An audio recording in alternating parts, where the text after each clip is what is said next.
Big বাজেটের পুজোগুলোর মধ্যে অন্যতম পুজো সিটি সেন্টারের উর্বশী সর্বজনীন দুর্গাপুজো। রবিবার সকালে তারই খুঁটি পুজো অনুষ্ঠিত হলো। এই বছর 21তম বর্ষে পদার্পণ করেছে এই পুজো। প্রতি বছরের মতো এই বছরও অভিনবত্ব থিমের আকর্ষণ দর্শকদের মন জয় করবে বলে আশাবাদী উদ্যোক্তারা। এদিন খুঁটি পুজো অনুষ্ঠানে উপস্থিত ছিলেন রাজ্যের মন্ত্রী শ্রী প্রদীপ মজুমদার, এডিডিএর চেয়ারম্যান কবি দত্ত সহ অন্যান্য বিশিষ্টজনেরাও। উদ্যোক্তাদের পক্ষ থেকে সুপ্রিয় গাঙ্গুলি জানান, এই বছর তাদের থিম এক টুকরো রাজস্থান। রাজস্থানের ঐতিহ্য সংস্কৃতি তুলে ধরাই এইবারে তাদের উদ্দেশ্য। 30 থেকে 35 লক্ষ টাকা বাজেট ধরা হয়েছে এই বছর পুজোয় বলে জানান তিনি।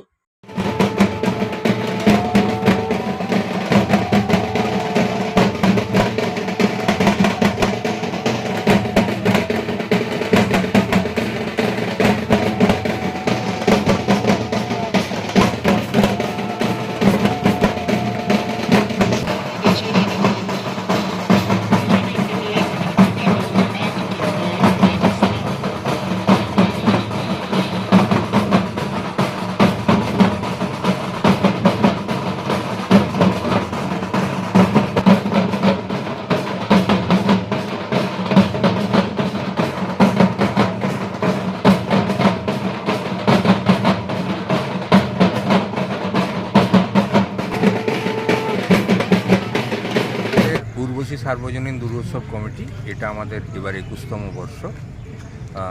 এবছরও গতবার আপনারা যেমন একটা নতুন স্বাদের একটা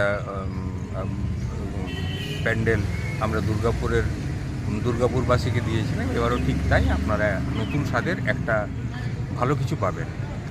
আজকে আমাদের খুঁটি পুজো হবে। মাননীয় মন্ত্রী পশ্চিমবঙ্গ সরকারের গ্রামোন্নয়ন দপ্তর মাননীয় শ্রী প্রদীপ মজুমদার আসছেন, উনি আমাদের উদ্বোধন করবেন।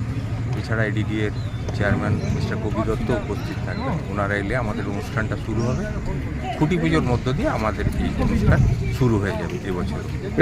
ঠিক কী করতে চলেছে সেটা পুরোপুরি আমরা এবছর ডিসক্লোজ করছি না। গতবার যেমন ধরুন মায়াপুরের ইস্কন মন্দিরের আদলে আমরা মন্দির করেছিলাম, এবারও ঠিক তাই আপনারা নতুন স্বাদের একটু কিছু পাবেন। আপনারা ছোট্ট করে বলতে পারি এক টুকরো রাজস্থান, এটাই আপনারা পাবেন এবছর। কত টাকা বাজেট রেখেছেন? 30 থেকে 35 লক্ষ টাকা। দুর্গাপুর থেকে নিজস্ব প্রতিনিধির রিপোর্ট, 99 নিউজ বাংলা।